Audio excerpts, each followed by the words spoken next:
Shalom God's Lovers sekalian, apa kabar? Senang sekali saya Randy Chandradinata boleh menyapa saudara sekalian dan kita kembali berjumpa di dalam program Words from Heaven. Dan kita saat ini sudah ada di part yang kedua saudara dari tema besar Real Love.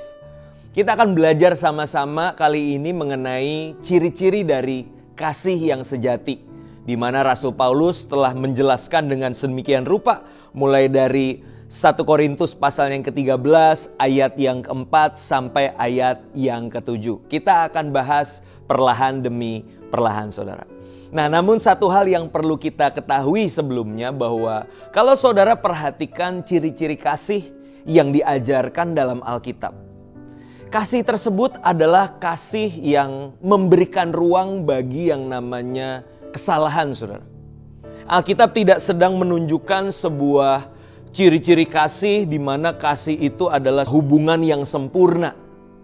Ya, hubungan yang sudah ideal, tidak ada lagi yang namanya salah paham, tidak ada lagi yang namanya konflik, tidak ada yang namanya saling sakit menyakiti. No saudara, kalau kita perhatikan ciri-ciri kasih yang akan kita bahas sebentar lagi, itu adalah kasih yang justru memberikan ruang ketika seseorang itu gagal untuk mengasihi, dia mungkin mengalami luka, mengalami kecewa, mengalami sakit hati. Namun karena kasih, orang ini justru mau mengampuni dan memberikan kesempatan untuk kembali berdamai dan kembali membangun hubungan. So, bicara tentang kasih yang diajarkan di dalam Alkitab itu bicara tentang kasih yang berani mencinta dan berani untuk terluka, saudara. Berani mencinta dan berani untuk terluka. Nah, kita akan bahas beberapa ayat ke depan ya. Kita mulai dari ayat yang keempat. Di situ dikatakan, kasih itu sabar, kasih itu murah hati, ia tidak cemburu, ia tidak memegahkan diri dan tidak sombong. Nah, kita bahas sedikit demi sedikit, saudara. Kasih itu sabar.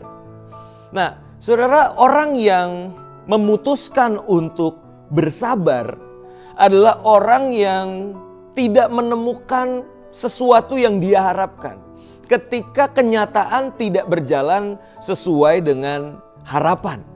Ya, ekspektasi tidak sesuai dengan realita.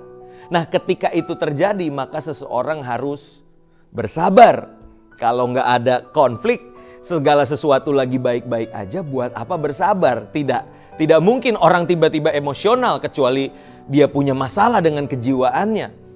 Namun kesabaran justru itu dibutuhkan, itu perlu dipraktekkan ketika apa? Ketika kita tidak mendapatkan apa yang kita harapkan. Nah, disitulah kita belajar untuk bersabar terhadap seseorang atau bahkan suatu keadaan, saudara. Itulah kasih. Kasih sabar, lalu kasih dikatakan murah hati. Ya, bahasa lainnya love is kind, baik hati. Nah, murah hati dan kebaikan hati itu adalah sebuah tindakan aktif, saudara, untuk memberikan apa yang kita miliki. Ingat, kasih itu bicara tentang memberi tanpa berharap kembali. Kalau kita memberi dengan harapan kembali, ada timbal balik di sana, itu bukan mengasihi, tapi lebih tepatnya bertransaksi, saudara. Nah, kita diajar untuk memiliki kasih yang murah hati, yang baik hati. Artinya apa? Kita memberi tanpa mengharap kembali. Memberi tanpa pamrih, seperti Yesus mengasihi kita, saudara. Amin. Nah, berikutnya dikatakan juga bahwa kasih itu tidak cemburu. Nah, bahasa lainnya adalah envy, bahasa Inggrisnya. Love does not envy. Kasih itu tidak iri hati. Nah, ketika kita ada di sebuah keadaan di mana orang itu susah lihat orang lain senang dan sebaliknya senang lihat orang lain susah, itu didasari oleh yang namanya iri hati, saudara.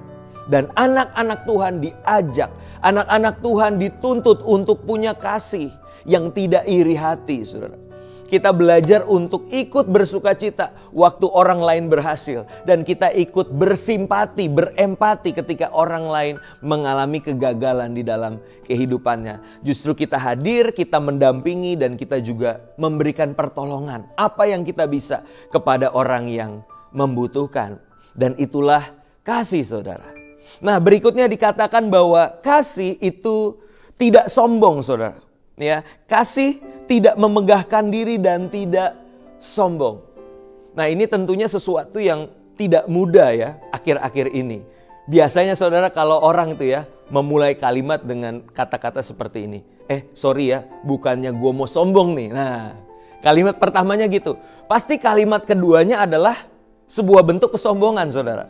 Ya. Nah, kita jangan biasakan untuk bersembunyi tuh di balik kalimat yang pertama. Bukannya mau sombong. Karena biasanya kalimat yang kedua adalah kesombongan. Nah, saya mau ngajak setiap kita, saudara, bahwa ketika kita melakukan segala sesuatu dengan sepenuh hati untuk mempermuliakan Tuhan, tentunya apa yang kita lakukan itu sesuatu yang baik dan mungkin layak untuk mendapatkan pujian dan pengakuan dari manusia. Nah, biarlah pujian dan pengakuan itu bukanlah sesuatu yang kita ungkapkan dari kesombongan hati kita. Kita ucapkan dari mulut kita sendiri. Tapi biarlah pengakuan akan kebaikan hati kita yang adalah karya Roh Kudus itu muncul dari perkataan orang lain, saudara. Minimal kalau dia tidak mengucapkan di mulut, ada kesaksian di dalam hatinya bahwa orang ini memang orang yang luar biasa. Orang ini adalah orang yang memiliki kasih di dalam hidupnya. Nah, maka dari itu saudara, ayo kita belajar untuk mempraktekkan nilai-nilai kasih ini. Dan saya percaya seperti apa yang Alkitab katakan, kamu adalah garam, kamu adalah terang dunia. Maka orang-orang Kristen yang memiliki kasih Bapa, mereka akan dicari di tengah dunia yang tawar, yang mulai kehilangan makna kasih, di tengah dunia yang mulai merasakan gelapnya, tidak ada terang yang sesungguhnya itu, dan kita hadir untuk membawa terang maupun rasa bagi dunia ini. Amin. Mari kita satu dalam doa. Bapa dalam surga, kami sungguh mengucap syukur Tuhan untuk kesempatan kali ini. Di sini kami belajar Tuhan bagaimana kami memiliki kasih yang sejati, kasih yang sabar, kasih yang murah hati, kasih yang tidak cemburu, kasih yang tidak iri hati, kasih yang tidak memegahkan diri dan tidak sombong. Kami mau Tuhan, ketika kami mempraktekkan kasih ini dan ketika kami mendapatkan pujian dari orang lain, kami mau kembalikan itu untuk hormat kemuliaan nama-Mu. Pakailah kami anak-anak-Mu Tuhan menjadi alat di dalam tangan-Mu untuk mempermuliakan nama Tuhan. Di dalam nama Tuhan Yesus kami telah berdoa. Haleluya. Amin. God's Lovers sekalian, jika saudara mendapatkan berkat lewat renungan video ini, saudara bisa membagikan link YouTube yang ada kepada saudara, kerabat, dan teman-teman sekalian. Terima kasih, Tuhan Yesus memberkati.